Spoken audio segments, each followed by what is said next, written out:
সাথে আমরা সারাদিন লেগে যাবে, তাড়াতাড়ি করে দিয়ে দেবে।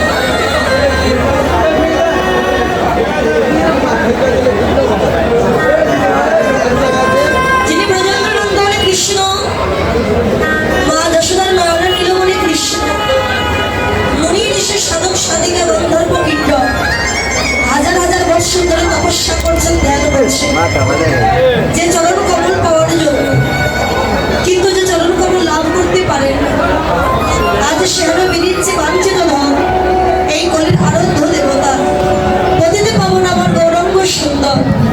আজ আমাদের মতো অত্যাচারী পাপাচারী বেভিচারী দুরাচারী এই জীবের মলিন দশাকে দর্শন করে শ্রীধাম নদিয়া নবদ্বীপের মাঝে গৌর হয়ে আবির্ভূত হয়েছিলেন 1407 শতাব্দী 1486 খ্রিস্টাব্দে 891 সালে 23 ফাল্গুন চতুর্দশী তিথি উত্তীর্ণ হওয়ার সাথে সাথে উদয়গিরি ভেদ করে নবদ্বীপ সদৃশ উদয়গিরিতে ভক্তের ভগবান উদয় হয়েছিলেন। তো উদয় হয়ে তিনি কলিহত জীবকে হরিনাম দিলেন, কেননা বৃন্দাবনে ছিলেন রাজার ছেলে, রাজৈশ্বর্য ছিল। রাজৈশ্বর্য পরিত্যাগ করে কলিযুগের মাঝে তিনি কাঙাল হয়ে এলেন। কেননা চিন্তা করলেন, আমি যদি কাঙাল না হই, এই কলির কাঙাল জীবকে তো কখনো উদ্ধার করতে পারবো। কিন্তু যে 10 তলা বাড়ির মালিক সে ভিখারির মর্ম কখনো বুঝবে না, আর বা ওই 10 তলা বাড়ি থেকে রাস্তায় নেমে রাস্তার ভিখারিকে কখনো বুকে জড়িয়ে ধরবে। কি বলবে? নোংরা রাস্তায় পড়ে আছে, মানে ভিখারিকে বুকে জড়িয়ে ধরবে একমাত্র ভিখারি, যে তার মর্ম সে একমাত্র বুঝবে। তাই ভগবান দেখলেন বৃন্দাবনে আমি তো রাজা ছেলে, নন্দ মহারাজ, এখন আমি রাজার সন্তান হয়ে যদি কলিযুগে যাই, এই কলির ধুলা মাখা জীবকে তো আপন করে বক্ষে নিতে পারবো। আপন করে বক্ষে নিতে হলে আমায় নিজে আগে কাঙাল হয়ে যেতে হবে। ভগবান শ্রীকৃষ্ণ বৃন্দাবনে ললিতা বিশাখা সখীগণকে একদিন ডেকে বলেছিলেন, ললিতা ও বিশাখা, এই জগতে আমার কিন্তু হাজার হাজার লক্ষ লক্ষ কোটি কোটি ভক্ত আছে, তারা সবাই আমাকে ভালোবাসে, আমাকে ডাকে, আমাকে সেবা করে, আমি তো কখনো তাদের কাছে যাই। কিন্তু তোমরা বৃন্দাবনের গোপীগণ একটু বাতাসে তাড়াতাড়ি দেন, ভক্তের মন এখনো প্রসাদের দিকে।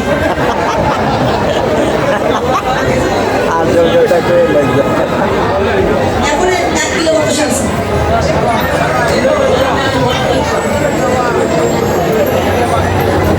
দয়া করে তো তাড়াতাড়ি দিয়ে দেন।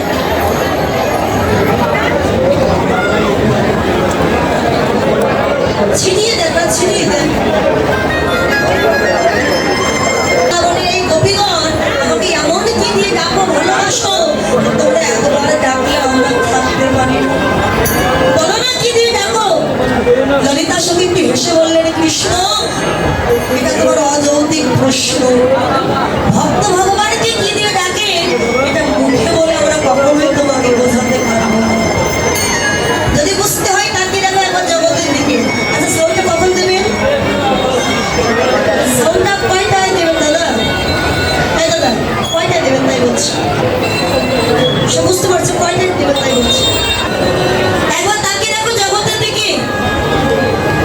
একটি বাচ্চা মায়ের কাছে গেছে, মায়ের কণ্ঠ জড়িয়ে ধরে বলে, মা আমি তো তোমার একটিমাত্র পুত্র, তুমি কি আমাকে ভালোবাসো? তখন মা হেসে বলছে, কোথায় গেল কেমন প্রশ্ন, 10 নয় 5 নয়, তুমি আমার একটি আদরের সন্তান, একটিমাত্র পুত্র, তুই তোকে কি আমি ভালোবাসি? ভালোবাসোই না আমি জানি, কতটা ভালোবাসো একটু ওজন করে পেপে দেখাতে পারবে মা? 1 কিলো ভালোবাসো নাকি 2 কিলো নাকি 10 কিলো? মা তখন সন্তানকে ডেকে বলে, খোকারে পিতামাতার ভালোবাসা কোনোদিন যে ওজন করে মেপে দেখানো যায় না।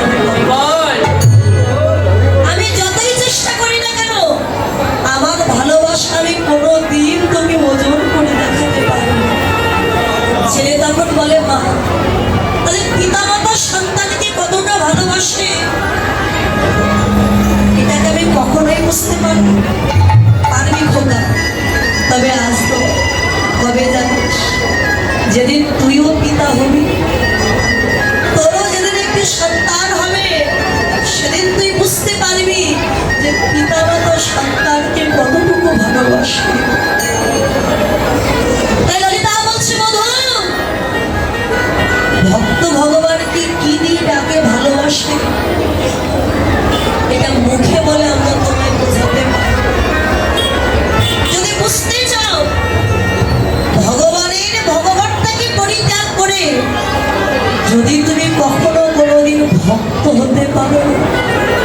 তবেই তুমি বুঝতে পারবে ললিতা, আমি তো ভগবান।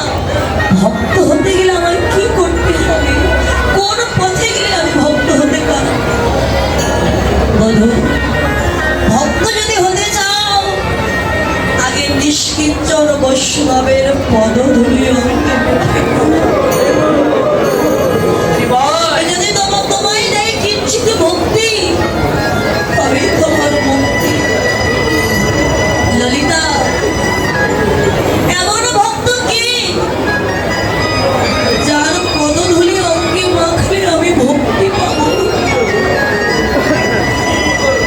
সারা বৃন্দাবন ধাম খুঁজতে খুঁজতে পেয়েছে একজনই পরম ভক্ত, শ্রীমতী রাধা ঠাকুর।